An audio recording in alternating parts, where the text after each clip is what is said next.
What if I told you the most significant battlefield you'll ever step onto is not a boardroom, not a political stage, not even the front lines of war, but the 6 inches between your ears? What if I told you that the voice you choose to listen to, whether it's the whisper of fear or the shout of faith, will determine the kind of leader you become? Leaders are not made when the cameras turn on. Leaders are made in the unseen hours, when doubt creeps in, when discipline feels heavy, when choices about who you really are must be faced. And today I want to show you 3 qualities that every great leader must cultivate. Qualities that are as old as Marcus Aurelius, as eternal as the teachings of Christ. 1. Believe in yourself. 2. Meditate with scripture or motivational meditations. 3. Discover your essential values together. These are not just practices, they are lifelines.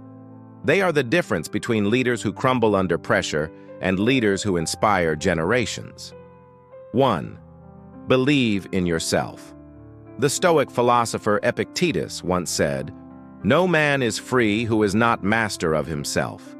And Paul, writing to Timothy, declared, "For God has not given us a spirit of fear, but of power, love, and a sound mind." 2 Timothy 1:7. Notice the alignment. Stoicism and Christianity both insist that leadership begins inside. Before you can conquer mountains, you must first conquer the doubts within. Before you can lead others, you must first believe you are capable of leading. But here's the truth. Believing in yourself is not arrogance. Arrogance says, "I am enough without anyone else." True belief says, "I am created for purpose, equipped with strength, and sustained by God's Spirit." The Stoic calls it rational self-trust. The Christian calls it faith.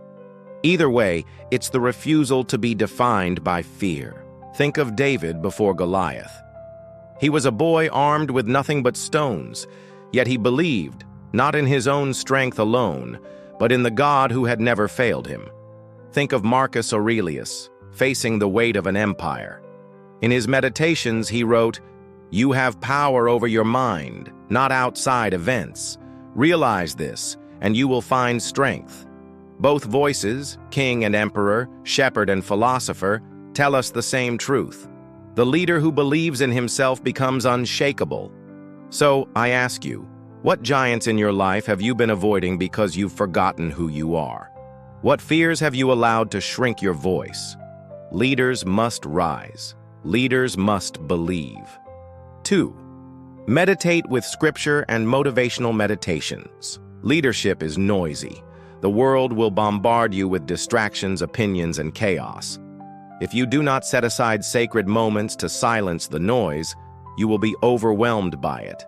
Seneca, the Stoic teacher, once advised, "As long as you live, keep learning how to live." Reflection, he said, was the key to wisdom. The psalmist echoes the same discipline. But his delight is in the law of the Lord, and on his law he meditates day and night. Psalm 1:2. Meditation is not weakness. Meditation is strategy. When a leader meditates, they sharpen their sword. They align their thoughts. They bring clarity to chaos. Imagine this: a leader who begins each day not with panic, but with prayer, not with fear, but with focused meditation. One moment of scripture in the morning can turn an entire day from confusion into conviction. The Stoic takes a line like, "If you are distressed by anything external, the pain is not due to the thing itself, but your estimate of it." Marcus Aurelius. The Christian leader reflects on Jesus saying, "In this world you will have trouble, but take heart, I have overcome the world."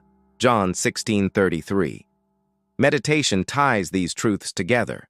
It teaches us to separate what we can control from what we cannot, and to trust God with what is beyond us. It gives us perspective, resilience, and peace. Ask yourself, when was the last time you gave your soul oxygen? Leaders who fail to meditate are like warriors rushing into battle with a dull blade. Leaders who meditate, who return daily to scripture and to Stoic reflection, are warriors who never stop sharpening steel. 3. Discover your essential values. A leader without values is a ship without a compass. Seneca said, "If a man knows not to which port he sails, no wind is favorable." Jesus declared, "What does it profit a man to gain the whole world yet lose his soul?" Mark 8:36. Values are the anchor. Values are the compass. Without them, leaders are tossed by the waves of public opinion, corporate pressure, or political expediency. But when a leader knows their essential values, faith, integrity, resilience, compassion, nothing can shake them. History proves this. Leaders who lived by values outlasted empires. Gandhi, who valued peace over violence. Martin Luther King Jr., who valued justice over comfort. Christ himself, who valued obedience to the Father over survival on a cross. Discovering your values is not a luxury, it is life or death for your leadership. Because when the storms come, and they will, you will not have time to invent your convictions. You will stand on what you already know to be true. For Christians, values are not just ideas. They are rooted in the eternal. They flow from the command to love God and love people. For Stoics, values are virtues like wisdom, courage, justice, and temperance. When we combine these, we see a powerful truth. Leadership is not about doing more. It's about being more. The question is, what do you stand for? If everything was stripped from you, what principles would you refuse to compromise? Leaders who know this are not just leaders of today, they are leaders for eternity. Some might ask, can Stoicism and Christianity truly coexist? One is a philosophy of reason, the other a faith of revelation. But look closely, and you'll see they don't compete. They complement. Stoicism trains the mind to control what it can and release what it cannot. Christianity takes that same discipline and gives it a home in God's providence. Together, they form a foundation of steel and grace. Believe in yourself. Stoicism says, master your mind. Christianity says, be transformed by the renewing of your mind. Romans 12:2. Meditate with scripture or motivations. Stoicism says, reflect daily. Christianity says, meditate day and night. Discover your essential values. Stoicism says, live according to virtue. Christianity says, live according to the Spirit. Do you see it? Together they do not weaken each other, they complete each other. So here we stand at a crossroads. Every one of us wants to be a leader who makes an impact. But the truth is, the world doesn't need more people with titles. It doesn't need more managers of chaos.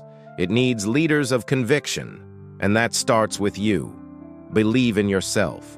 Trust that God has placed within you a strength greater than any storm. Meditate daily. Take time to sharpen your mind and strengthen your spirit. Discover your essential values.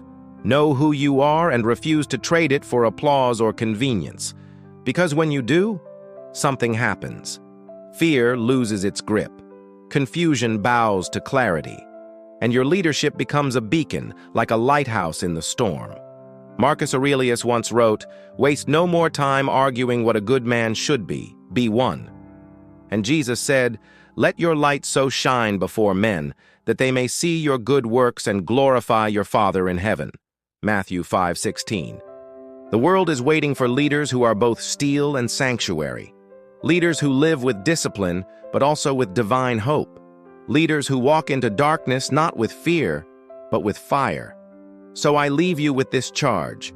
Rise, believe, meditate, discover, and lead not just for today, but for eternity.